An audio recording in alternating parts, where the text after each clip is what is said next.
Elvis Presley's granddaughter, Riley Keough, is opening up about her plans for Graceland and a promise to her mother. For more than 40 years, nobody has been allowed to see the upstairs of Graceland. No cameras, no tours, and no exceptions. This area of Elvis Presley's famous home has been completely locked away from the public since the day he died in 1977. But now, his granddaughter, Riley Keough, is finally speaking about what's really up there, and her revelations are surprising many people. Riley has broken her silence about the hidden rooms, sealed letters, secret recordings, and emotional truths that the world has never heard before. People have always wondered what mysteries might be hidden in those locked rooms. Some have even asked if there could be a secret tunnel under the house, or if Elvis left behind music that no one has ever heard. And why is one room still exactly as he left it on the day he died? The story of Graceland. Graceland wasn't always the world-famous mansion we know today. It started as a fairly simple colonial-style home built in 1939 by a man named S.E. Keough, who owned a printing company in Memphis. The house sat quietly in what was then countryside, surrounded by peaceful fields. It had just 10 rooms and was designed to look nice, but not too fancy, with white columns, arched windows, and a front porch. In 1957, Elvis Presley was only 22 years old, but already a huge star. He was constantly followed by fans and reporters and needed somewhere he could escape from all the attention. That year, he bought Graceland for $102,500. It wasn't the size or luxury that attracted him, it was the privacy. But Elvis immediately started changing the house to make it his own. Over the next 20 years, Elvis transformed Graceland into something that reflected his personality. Colorful, loud, unpredictable, and very personal. One of his most famous additions was the Jungle Room, which he created in the late 1960s. This room was covered in green shag carpet, EV, on the ceiling, and filled with wooden furniture and exotic decorations.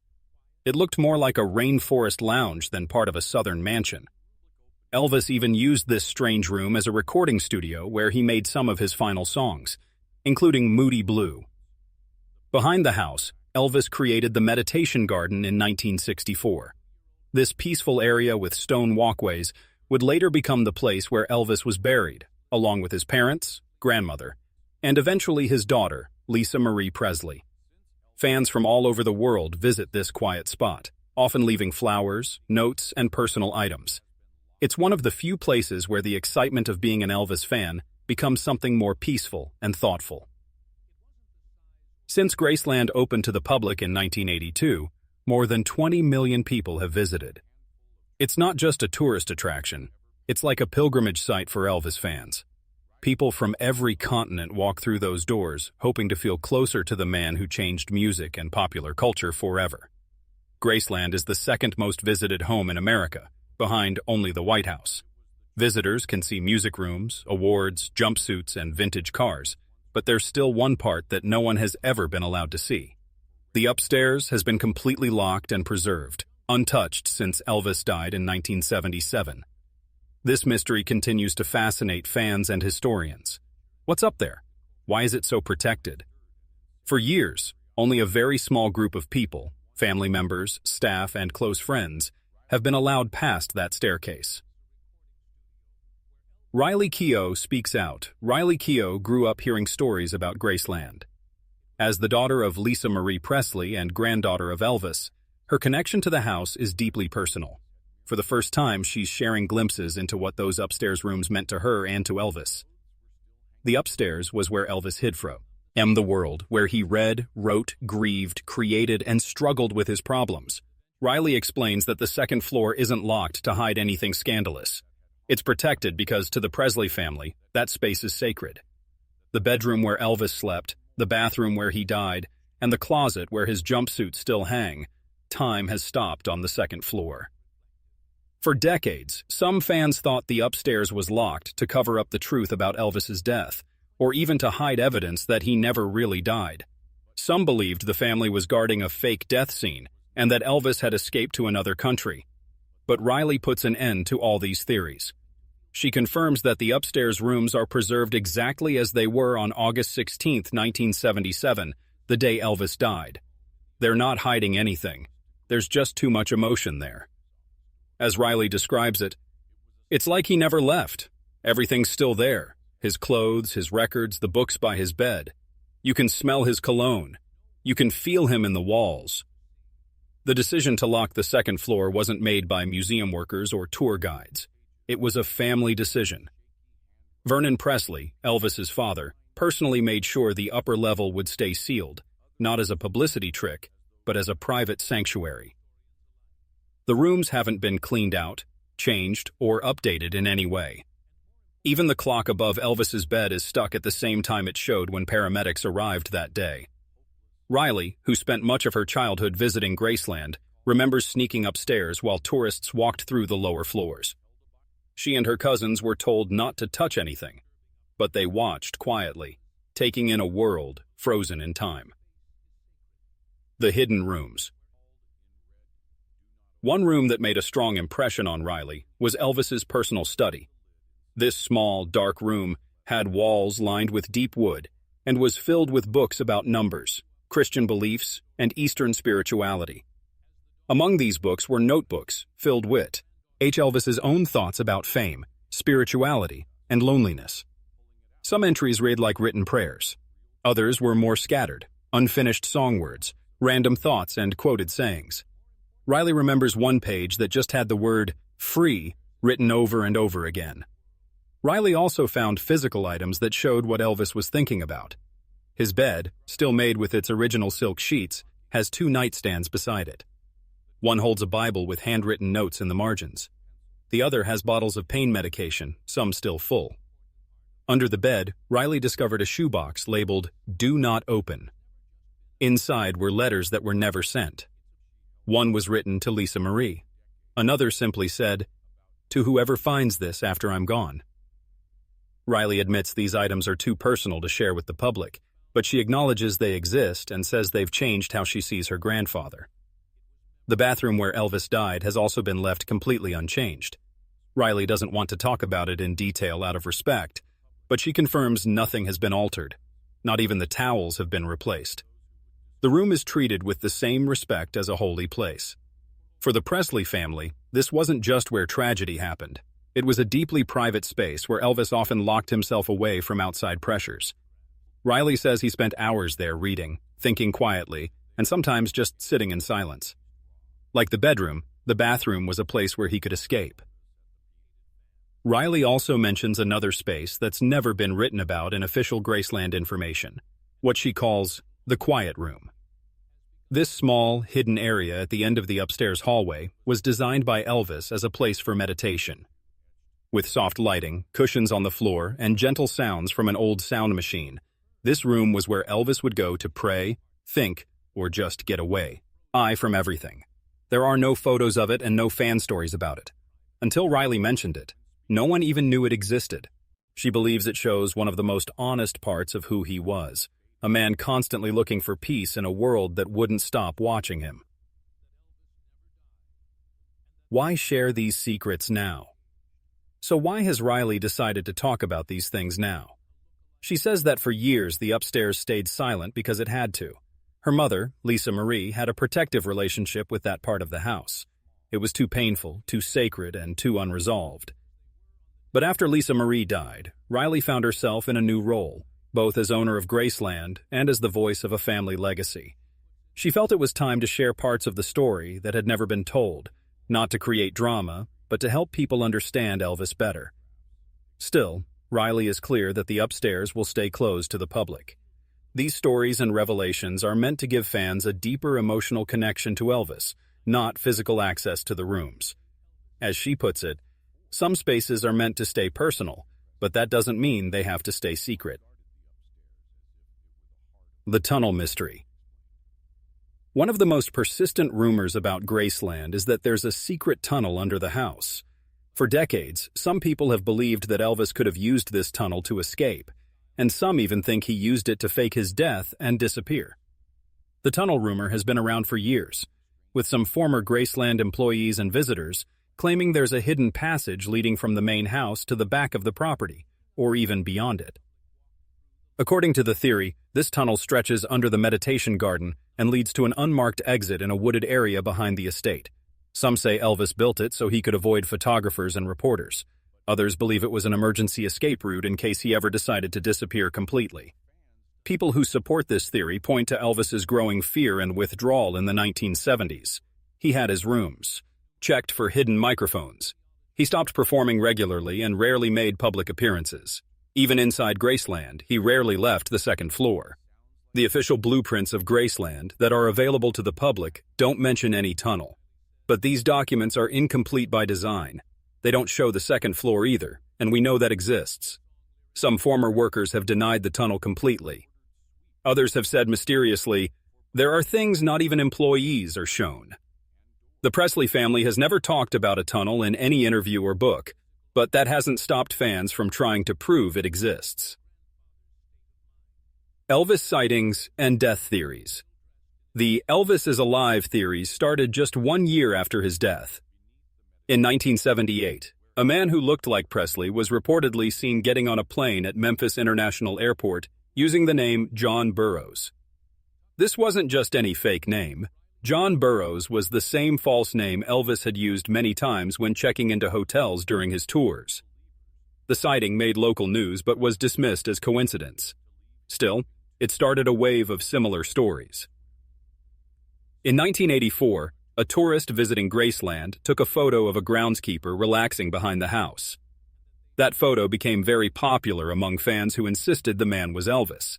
He wore sunglasses, had Presley's facial features, and appeared heavier, which would match how Elvis might have looked if he had aged naturally.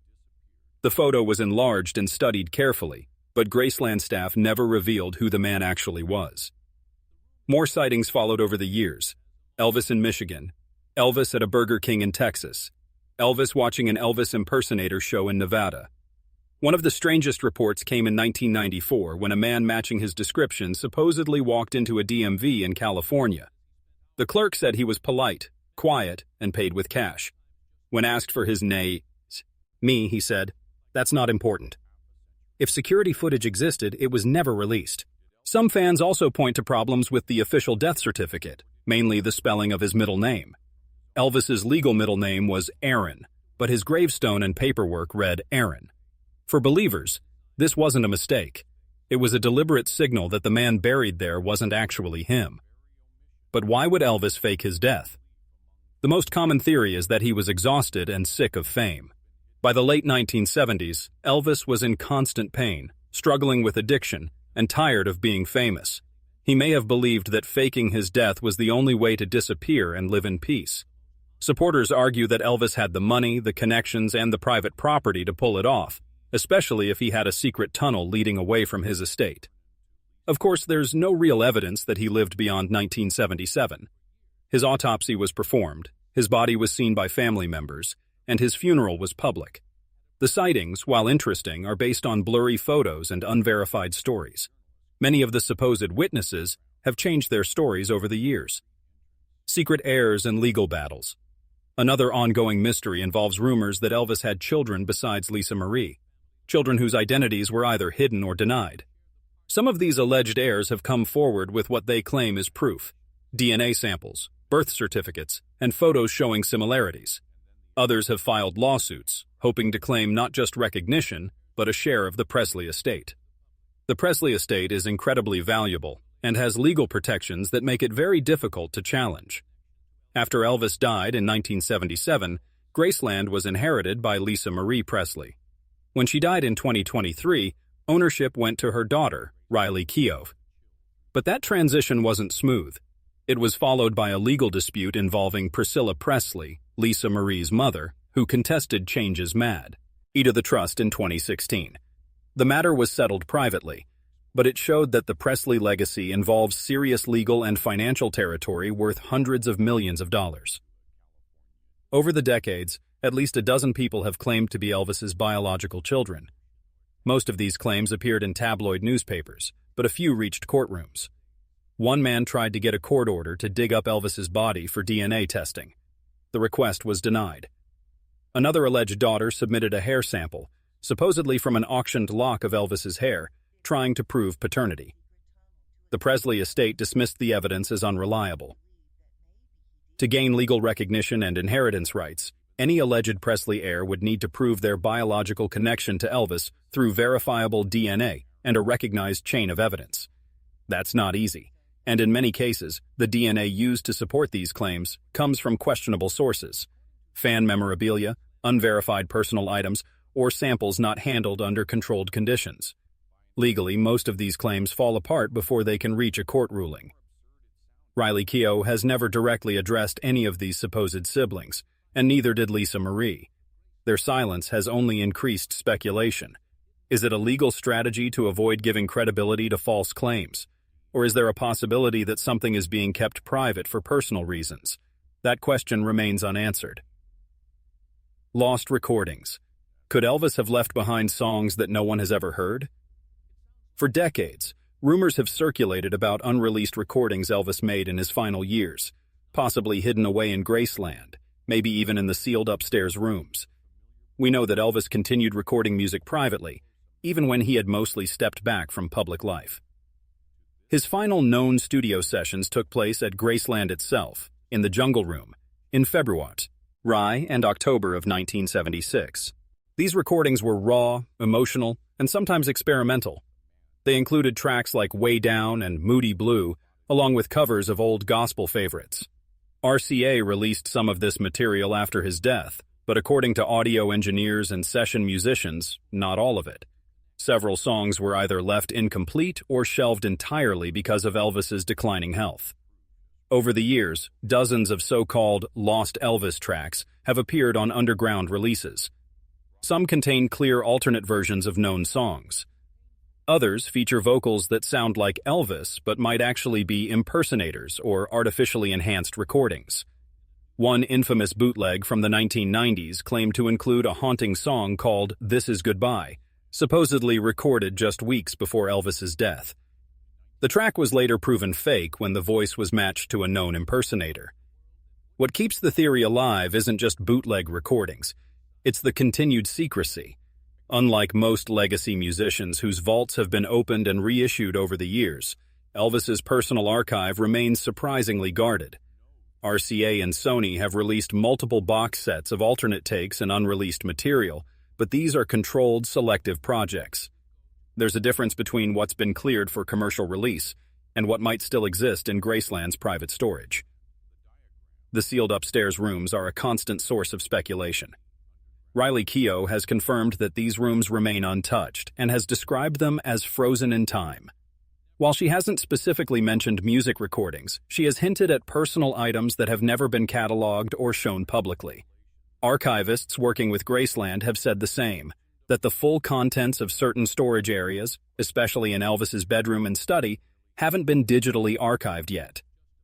One former estate employee, he anonymously claimed that a reel-to-reel tape player was found in Elvis's upstairs study, along with a small stack of unlabeled tapes.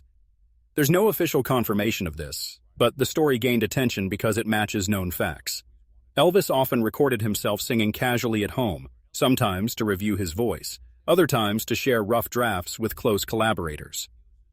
These tapes weren't always meant for release. They were personal and perhaps deeply private. Even Elvis's former producer, Felton Jarvis, once said that Presley recorded far more than RCA ever released. He spoke of late-night tapes and rough piano sessions that were kept away from the record label because Elvis didn't want anyone hearing them yet, or possibly ever. Whether those recordings survived, and whether they still sit in a cabinet somewhere upstairs, is a question no one can answer definitively. Riley's new role. Riley Keough is now not just the owner of Graceland, but the guardian of Elvis's entire legacy. At 34, she's inherited an empire bound by contracts, property rights, licensing deals, and intense public expectations. Her relationship to it isn't passive. She's involved in decisions both big and small. She meets with preservationists, archivists, and business managers. She gives final approval on new exhibits and is working on digital preservation projects to ensure that materials from Elvis's life are properly scanned and stored. But beyond the business side, Riley has taken on a deeper responsibility, controlling the story. Elvis Presley isn't just a musician. He's a symbol representing a specific period of American culture, loaded with contradictions, fame and isolation, rebellion and conservatism, groundbreaking creativity and personal problems. Riley is in the unusual position of being both a blood relative and a cultural guardian. She's responsible for helping people understand someone the world still sees as larger than life. She said publicly that she sees Graceland as a living space, not just a museum. It's not about freezing him in time, she explained. It's about making sure he's understood. That's why she's supporting new educational partnerships with schools and universities, programs that go beyond tours and into serious study. She wants Elvis to be examined not just as a celebrity, but as a case study in fame, race, music innovation, and cultural identity. Riley is also expanding Graceland's digital presence, but not with flashy virtual reality or gimmicky content. Instead, her team is carefully digitizing Elvis's handwritten lyrics, set lists, and letters using high-resolution scanners and advanced cataloging systems. These files are expected to be used in future exhibitions and academic research. She's not selling his story, she's organizing it properly. In this role, Riley is also protecting the parts of the story that shouldn't be public. She's refused to open the second floor of Graceland to tourists or cameras. She's denied requests to film inside private family spaces, and she has shown no interest in making money from Elvis through reality TV shows or fictional movies. For her, it's about honoring not just the legend, but the person, including respecting the parts of his life that were messy, unflattering, or simply painful. The upstairs rooms of Graceland remain one of the most intriguing mysteries in popular culture. Through Riley Keough's revelations, we're getting our first real glimpse into these sacred sealed spaces, not through tours or photographs, but through the words of someone who knew them personally. While the physical rooms will likely stay locked forever, the stories they hold are finally beginning to emerge, giving us a deeper understanding of both the legend and the man behind it.